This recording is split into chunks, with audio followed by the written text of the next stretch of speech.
Are we live? It's live. Here we are, live coming from the studios of Rhino, certified KC Rhino, here in the podcast. This is the Rhino podcast, and today I have a very special person to introduce you to. I would like you to meet, this is the world of one and only, the famous, bam! Go ahead, your name is, sir? JD. Hey, JD. Guess what? My son's name is JD, too. I named him JD. You know why I named my son JD? Because I drink Jack Daniels. Jimmy Darren. But anyway, JD, what's JD stand for? Just Dynamite. I love that. Very cool. Yeah, but I'm modest, so I go with initials because okay, I don't, you know. And what is Just Dynamite's last name? Friedman. Okay. Tell me a little bit about yourself. Well, I've been involved in various aspects of film and video production since high school, really. I got interested early. Went to a couple of film schools, was based in New York for a long time, and then started spending my winters down in Florida and discovered that the reason why things slow down in the winter, no, all business. Okay. The reason why things slow down in the New York commercial market, which is largely what I was producing or working on at that time, was because it starts getting cold and ad agencies start writing storyboards with palm trees on them, you know, because they want to get away from the cold weather. So I started wintering here for a number of years, following the work down here during the winter, and then I moved full time. How long ago was that? Many, many years ago. I'm too old to remember. And well, tell me a little bit about what it is you do. Well, you know, what I do is put you on video. What I do. You know, I love that. What I try to do, because video has replaced the written word as the preferred medium of communication on the internet, I try to help clients to capture their unique value proposition in an entertaining fashion on a video that communicates it clearly and effectively to their target market, eliciting the response that my client wants, which is basically more clients.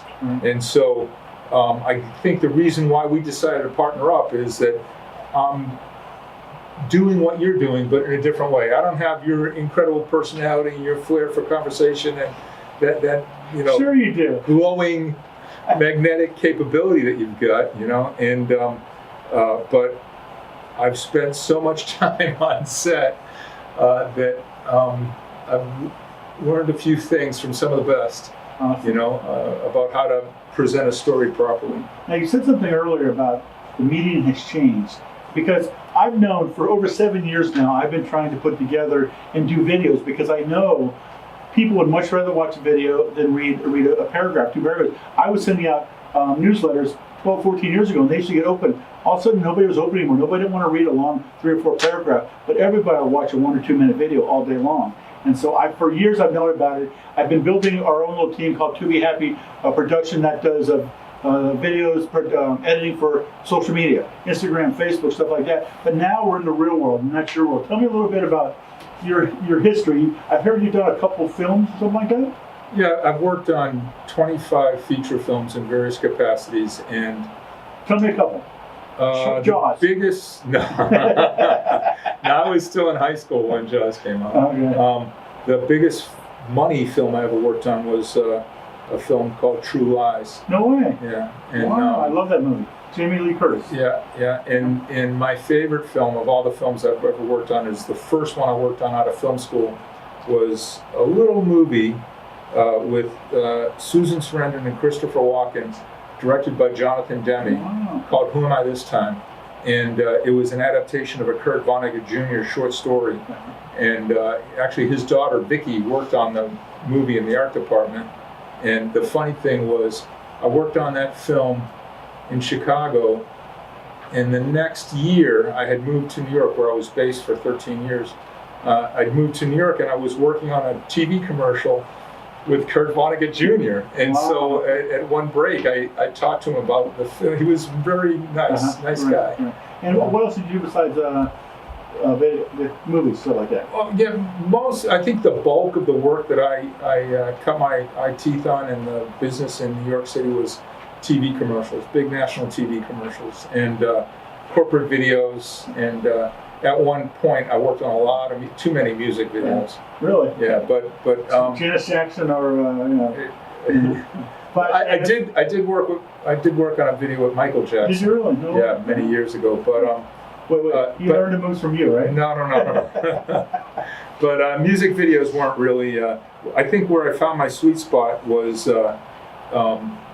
still where I reside for like the last 20 years or so. Started with working as a supervising producer on a TV series that was distributed internationally called World Business Review. No way. And it started on PBS, then it moved to CNBC for 10 years. And every week we would interview 3 to 4 Fortune 500 companies about their latest and greatest business technology, business practices, new inventions, new services that were coming to market. And so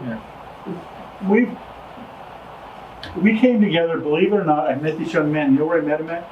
On Facebook. I'm living my life on Facebook. It's crazy that I spend so much time there. But he actually had a, what do you call it? A camera stabilizer. A camera stabilizer. Looks like a steering wheel like this, and the camera goes in the middle here. We might have it out today at an event we're going to today at 6:30. But basically, I sent it at 4:30 in the morning. I'm there. I look at. I sent it at like 5:30. He responds. So next thing you know, we're talking, and we have an hour conversation. And later that day, I ended up going up to Sawgrass Malls to Bahama Breeze. Yep. And we started talking about business. Dinner. We had dinner. I did some dancing with some lovely lady there dancing by herself. Yes. You know, me Ken loves to have a good time wherever he's at.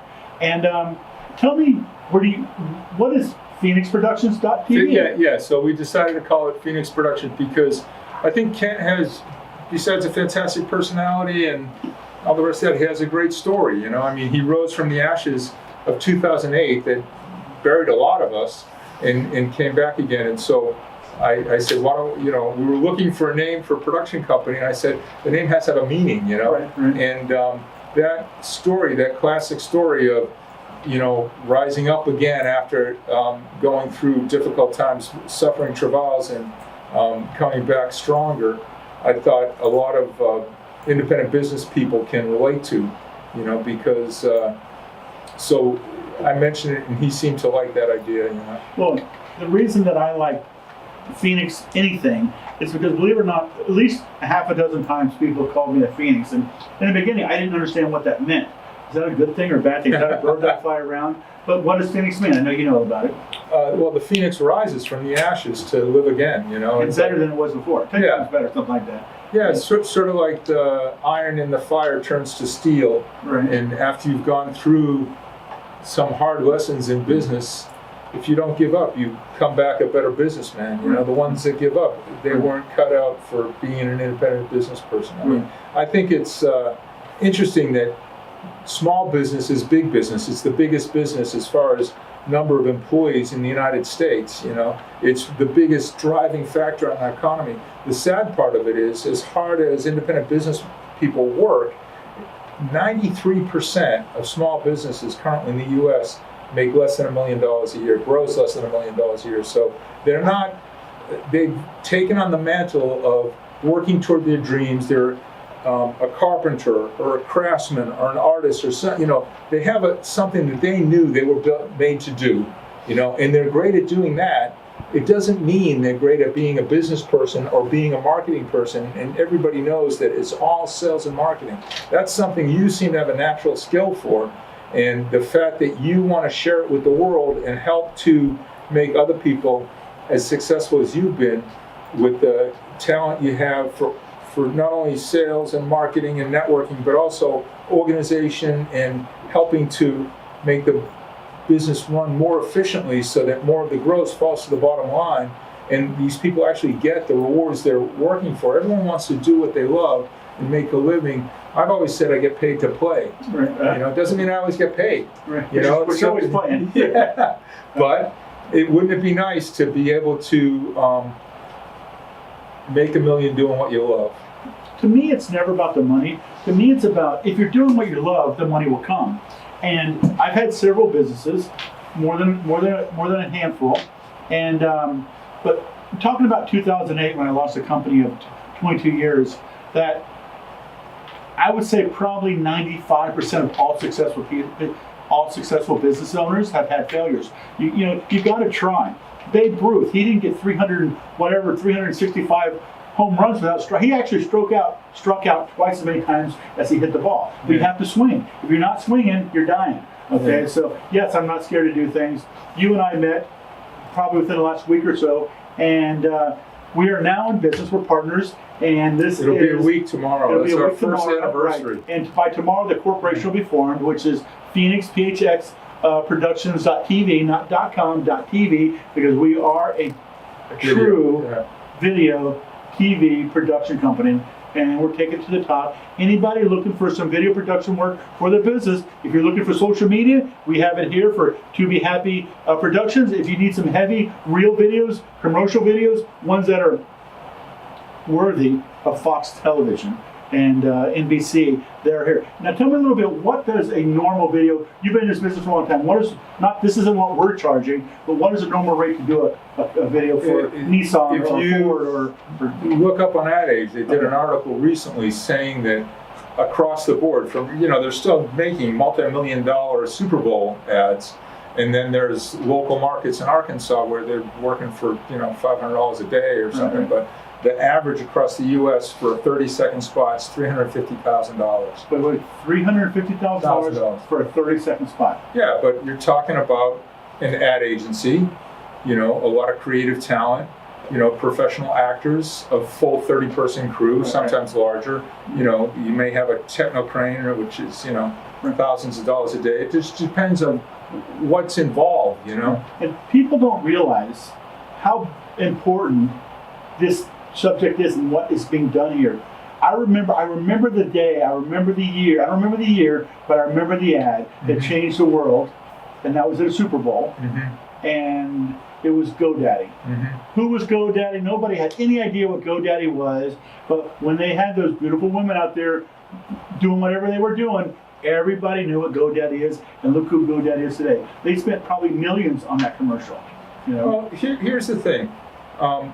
When you think about major U.S. corporations that are bringing in millions of dollars, Right. do you think of them as being spendthrifts that do everything they can to waste their money? Do you think that they would Pepsi and Coke and everybody, Ford, be spending millions of dollars on advertising if they weren't? It's not an expense; it's an investment. If they weren't making back 3 or 4 times what they're spending, if not more, yeah. for sure. Right. But luckily nowadays, things have changed quite a bit in the technological side of, when I started, it was shot in film, if it was of high quality, and there just were more people, more equipment, more everything else involved. Now, great gear doesn't make great creativity, doesn't make a great storyteller, but it is true that the entry-level point for capturing a high-quality image and putting it together is a lot less than it used to be. I mean, back in the day, I used to work at National Video Center, big, huge post-production, and they also had studios there too. They shot the movie Tootsie there while I was working there in the studios.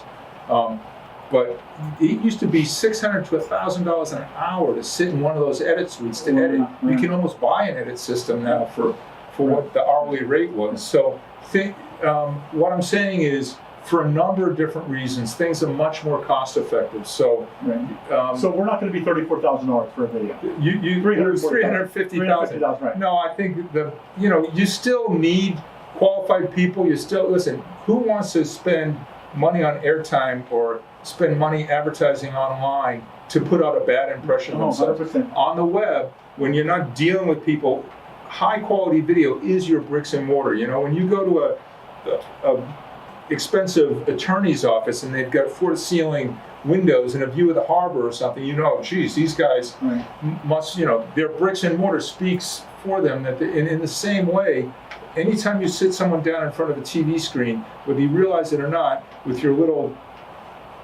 few $1,000 spot, you're competing with Universal and ABC. For airtime, for people's attention, and whether they know all the details of production or not, they can look at something and say, that looks kind of crappy, or wow, that looks really professional. So if your video, if your website, if all your ducks are in a row on the internet, you can make a really positive impression and gain credibility with your audience to start with. So for that reason, our videos start at what I think is a very reasonable price, but we've got a basement, starting level of $5,000, because pay peanuts, you get monkeys. You know, it's like no, I'm 100% believer in it. And two, it's not cheap, so it's not for everybody. But it is cheap. Well, it's cheap. It is cheap. Okay, no, it's not cheap. It's affordable. It's very affordable. $5,000 even in South Florida. Right. You know, I've dealt with agencies here. Once you're dealing with an ad agency, that's come up with creative, all the rest of that. You know, a 30-second spot is going to cost you $50,000, $100,000. You know, so $5,000 is affordable only if you're getting a return on your investment. No one wants to spend $5,000 on a video to show to their family.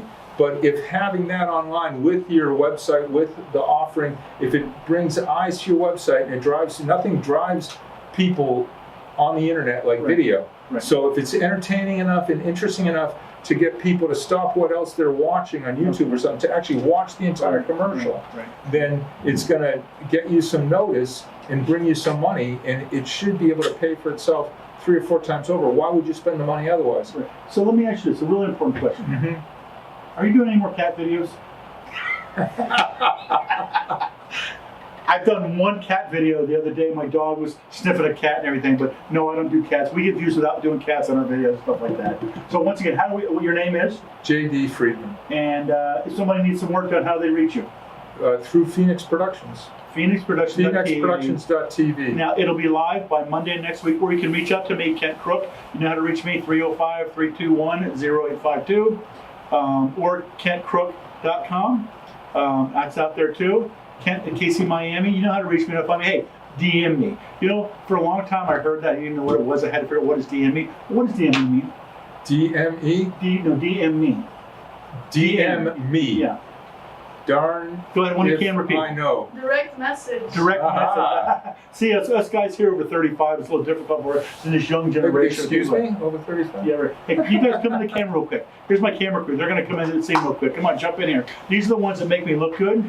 Okay, I know that they're not dressed up and everything. This here is Elliot.